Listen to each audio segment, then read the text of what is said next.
So ayun mga kaming, share ko yung experience natin mga kaming sa ating previous ISP or Internet Service Provider. Ano?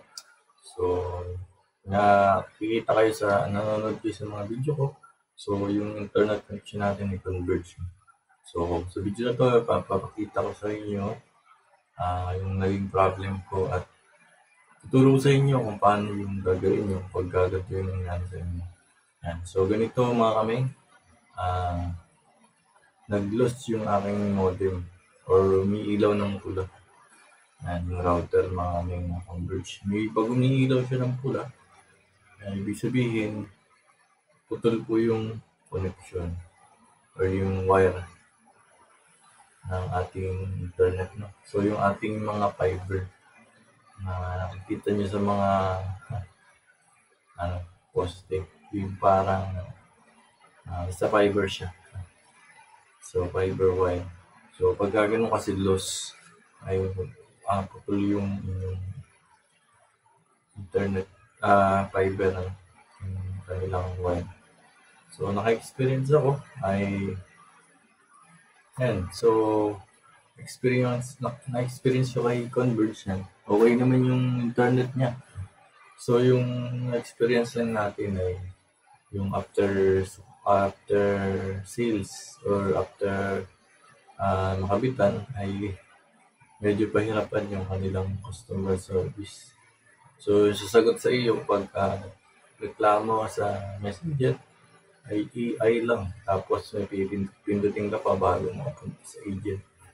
So, parang yung sa Globe na may mga dinadial pa.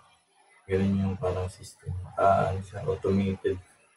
So, medyo siya. Hindi ka gaano sanay. Medyo mahirap kontakin.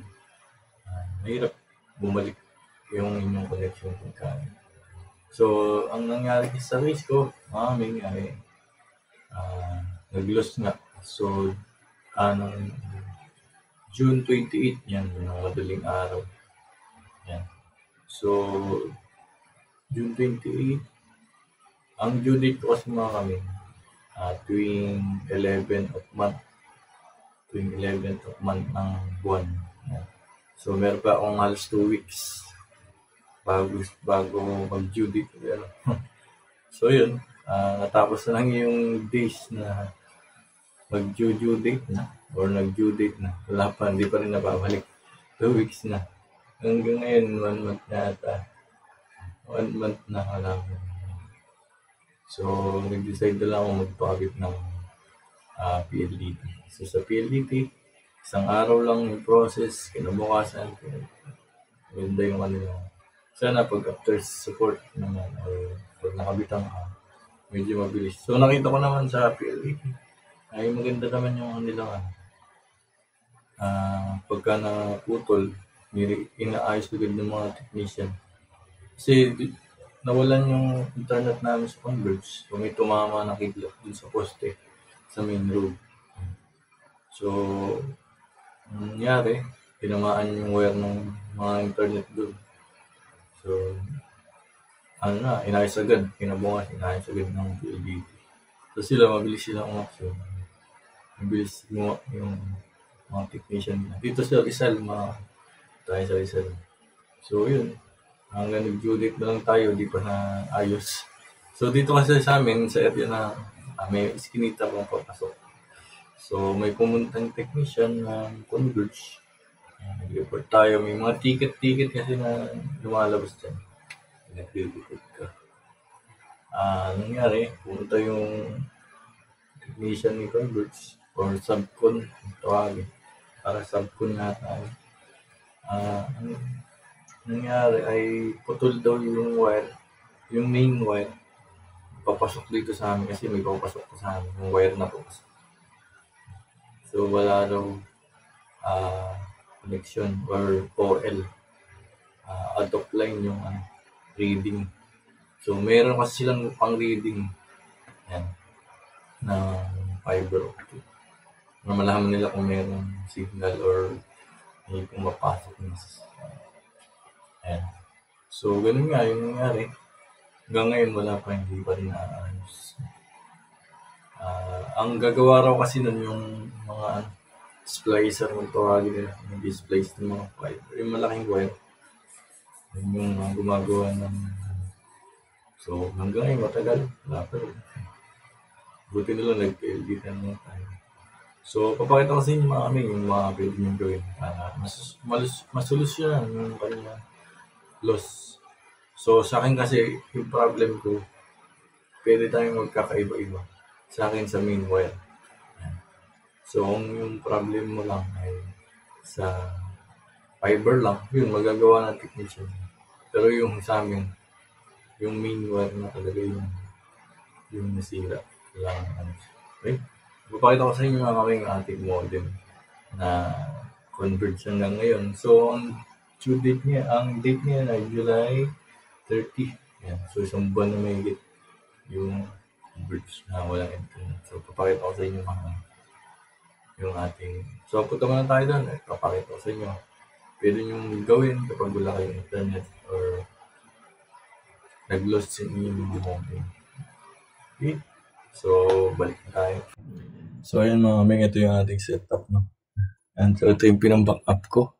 Nabalan tayo ng internet. Yan. So, ito pa rin yung Converge. Yan. So, ito yung mga naka-upload sa ating YouTube channel na ginawa ko ng mga video. Yan. Lost pa rin siya. Hanggang ngayon. Kasi pagka ganyan, putol talaga yan. Yan. So, ang gawin nyo ay kapag ganyan, pwede nyo gawin, palitan nyo na itong patch cable. Ito. Yan. So, pinalitan ko na siya. Ito. Yan. Dapat kulay green din ipapalit nyo. Yan. So, punta dito sa ilalim. Yan. Dito yung nakakabit sa ilalim. Yan. Hugutin nyo lang yan. Tapos, yung kabilang dulo niya nandun sa kabila. So, papakita ko sa inyo. So, yan. Ito yung kabilang dulo niya. Yan. So, palitan nyo to. Yan. Yung patch cable, tapos rekta nyo dun. So, minsan kasi dito lang naiipit or nasisira kasi to eh. Pag nasira to, mawala ng connection. Maglulos. So, ito kasi meron tong yan, kumbaga extension siya. Ayan. Dito yan, naka-extension siya. So, ito, pwede nyo din alisin to. Yan, alisin nyo lang ganyan. Hinuhugot lang naman yan. Yan. Tapos, naalis din yan yung, ito. Yan. So, putol na naman yan. Alisin natin yan. Ganyan siya. Ito, pwede nyo erekta. Erekta doon sa yun sa modem, sa router. Yan, ganun siya. Yan, hindi ko na siguro tanggalin. Inuugot lang yan, hindi ko mahugot kasi isang kamay lang gamit. Ganun lang. Erekta nyo. Pag naglulos. So, pag wala pa rin, ibig sabihin nun, sa fiber na, ito. Yan, dito na yung may problem. So, pag may pupuntang technician, sila yung makakagawa niya. Yan.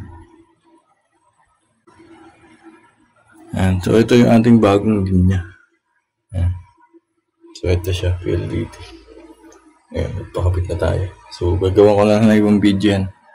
Ayan, gano'n lang yung naging experience natin sa Converge. So, yun mga kami, yung ating experience sa Converge sa internet. Ayan. So, hindi ko naman sinisiraan si Converge kasi nakasama naman natin siya sa ilang buwan na ating internet provider.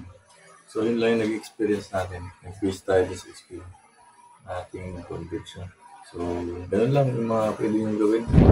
Pag naka-encounter kayo ng loss connection, palitan nyo yung patch cable, then restart nyo yung modem, i-off nyo muna ng 5 minutes, tsaka nyo yun. Yan lang. And hanggang dito lang yung video natin. And salamat sa panonood. Thank you for watching and God bless you.